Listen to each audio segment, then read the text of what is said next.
এই ধরনের target killing শিশির মনিরকে আপনি শুনছিলেন। তিনি খুবই পেশাদার আইনজীবী, বিজ্ঞ আইনজীবী। ফলে তিনি বলছিলেন যে আসলেও তো সরকারের হাতে কোনো চেরাগ নাই।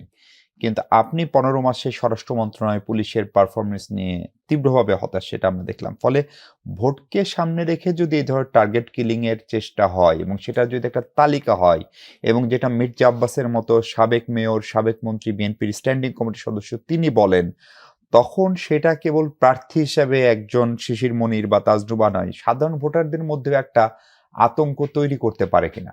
অবশ্যই পারে, এবং আমি এটাও মনে করি যে এখন যারা আইন শৃঙ্খলার দায়িত্বে আছেন এবং যে স্বরাষ্ট্র মন্ত্রণালয়ের দায়িত্বে আছেন তাদেরকে আলাদিনে চেরাগ দিলেও হয়তো তারা পারবে না। তাদেরকে আমি এতটাই তাদের উপর আমি অনাস্থা প্রকাশ করি। কারণ আপনি দেখেন, এই যে দিল্লির যে বাংলাদেশের উপর একটা গ্রিপ ছিল এই দশকের পর দশক, এই গ্রিপটা অনাকাঙ্ক্ষিতভাবে, আনপ্ল্যান্ড ওয়েতে, আনএক্সপেক্টেডলি জুলাই আগস্টে চলে গেছে।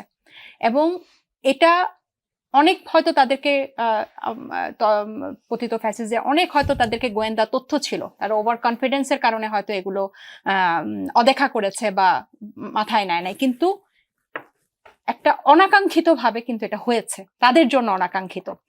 সো এটার পরে, এবং সে এতগুলা মানুষকে হত্যা করে, আহত করে সে ওই দেশেই পালিয়ে আছে।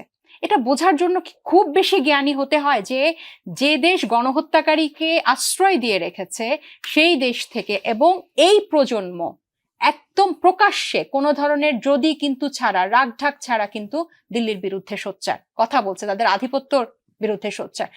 তাহলে আপনি এই প্রজন্মকে যে আপনি সুরক্ষা দিতে পারলেন না, এবং এরকম একটা প্রশাসন, নির্বাচন কমিশনের অধীনে তাদেরকে আপনি নির্বাচনের দিকে অনেকটা বাধ্যই, আমাদের তো অনেক আলোচনা আমাদেরকে না শুনে আমাদেরকে বাধ্য করেছে এবং আমরাও জাতীয় নির্বাচনের জন্য এগ্রি করেছি, কিন্তু এই নির্বাচন কমিশনের অধীনে আপনি প্রশাসন দেন আর যাই দেন, এটা তো দূরের কথা। এই যে ভাই বলছিল বেসিক ডিউটি, তারা নির্বাচনটা পরিচালনা করতে পারে কিনা এটাতেই আমার সন্দেহ। এই যে ব্যালট বক্সগুলা যাবে, সেখানের নিরাপত্তা, এই এতগুলা কেন্দ্রের যে একটা পরিচালনা, একটা দায়িত্বর, একটা বিশাল কর্মযোগ্য, 2টা ভোট, এবং একদম গণ অভ্যুত্থান পরবর্তী একটা সময়ে যে যেখানে পাশের দেশ থেকেই যে খুন করে গেছে, সে ওখানে হত্যা করে গেছে, সে ওখানে আশ্রয় নিয়েছে, এবং তাদের একটা ইন্টারফারেন্স আমাদের যে গণতান্ত্রিক উত্তরণ যাতে না হয়, বাংলাদেশ যাতে মাজা শক্ত করে দাঁড়াতে না পারে, গণতন্ত্রের মাজা যাতে বাংলাদেশে শক্ত না হয়, এটার জন্য তো কাজ করছে এরা, এটা তো অস্বীকার করার কিছু নাই।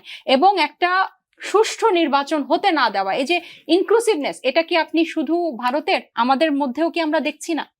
এই ফ্যাসিবাদের বিরুদ্ধে যারা যুদ্ধ করেছে, আমরা তাদেরকেও কি দেখছি না যে জাতীয় পার্টিকে তারা প্রাসঙ্গিক করার জন্য, আওয়ামী লীগের ভোট ব্যাংকে প্রাসঙ্গিক করার জন্য পাতায় পাতায় জরিপ কি ছাপা হচ্ছে না? আপনি 20 কোটি মানুষের দেশে আপনি যদি 1300 মানুষের উপর জরিপ চালিয়ে আপনি যদি বিশাল বিশাল পত্রিকায় যদি আপনি এটা ফলাও করে ছাপান, কি বোঝা যায় এখান থেকে, কি মেসেজ আমরা পাই?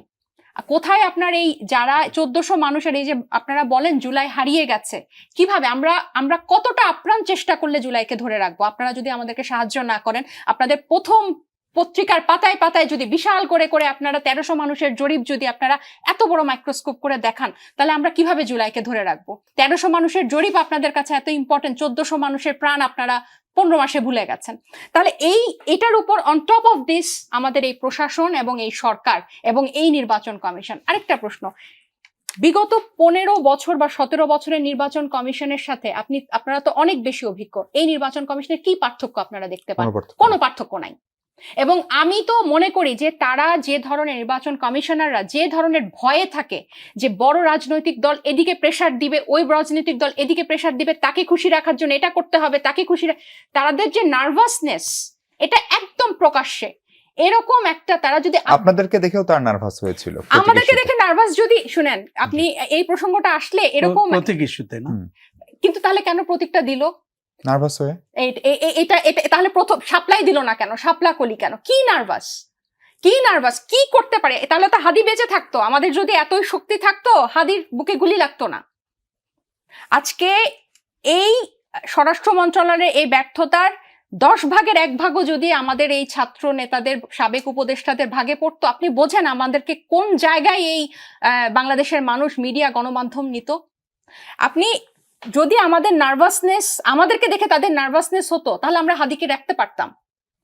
তাদেরকে আমরা ভয়ে রাখতে পারতাম, কিন্তু আমরা পারছি না। আমরা, হ্যাঁ, এটা আমি বারবার স্বীকার করি। আমাদের আহ্বায়ক সাহেবও সেদিন তার একটা ফেসবুক স্ট্যাটাস লিখেছেন যে আমরা অনেক পলিটিক্যাল মিস্টেক করেছি and people paid for it. একদম সত্য কথা। কিন্তু আমরা তো লড়ছি, আমরা তো জায়গা ছাড়ছি না, আমরা রাজপথ ছাড়ছি না, আমরা আমাদের জায়গা থেকে আমরা বলছি আপনারা আসেন। আপনারা যদি জুলাইয়ের থেকে আপনাদের যদি এটা বেশি হয়ে যায় যে ইনক্লুসিভ নির্বাচন, যে গণহত্যাকারী দলকে আপনারা কিভাবে নির্বাচনে নিবেন, 15 বছর যে আপনারা নির্বাচন করতে পারেন না, অংশ নিতে পারেন না, আমরা কি মুখ খুলতে পেরেছি? আমরা মুখ খুলি নাই। আমরা তো নির্বাচনে অংশ নিয়েছি, সব পর্যবেক্ষক সংস্থা বিদেশি দেশি সব আসছে, নিয়ম মতো হয়েছে, খুব মানে আনুষ্ঠানিকভাবে উৎসবের সাথে নির্বাচন হয়েছে, কিন্তু একটা ভুয়া নির্বাচন। আমরা কি পেরেছি? আমরা কথা বলতে পারি নাই। কিন্তু এখন যখন সুষ্ঠু নির্বাচন, এখন যখন সবকিছু ফেয়ার, এতগুলা মানুষ জীবন দিল, বারবার বলছি, সবাই বলে যে আপনারা জুলাইকে বেচেন, জুলাইকে বেচি না, আমরা মনে করাই দিই, আমরা স্মরণ করিয়ে দিই যে কিসের পরে এই ক্ষমতা নিয়ে কারাকারি চলছে বিভিন্ন রাজনৈতিক দলগুলো। কেন আপনাদের ইনক্লুসিভ নির্বাচন লাগবে গণহত্যাকারী দলকে নিয়ে?